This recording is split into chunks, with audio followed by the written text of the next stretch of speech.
Presido Buhari to receive award for the Ogbonge fight against insecurity for Africa. President Muhammadu Buhari don receive delegation from Abu Dhabi Foundation for Washington DC. This delegation yarn President Buhari about him Ogbonge award as dem recognize am for him achievement to promote peace and security. This award dey in line with the foundation work to fight against religious katakata and promote make everybody live in peace.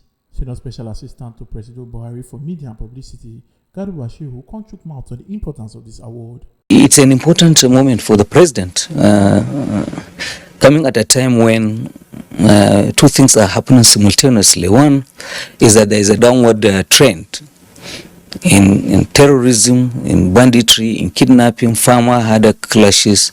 In our country, things are coming down.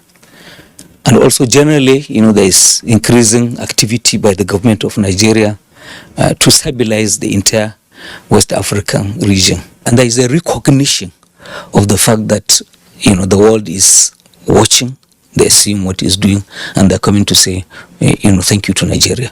All the efforts when President Buhari they do to create peace now for young people for inside Africa. The president is emphatic that all of these things that are going on, the efforts to stabilize the country and also create peace in neighboring countries, it is for the future of our young people who must be given a future that is free of intolerance, one rich in accommodation, full of brotherliness. Omo Aluke Achakaye, TMC TV News. Make una remember say your PVC na be your power. No say I'm giving any politician on the election day.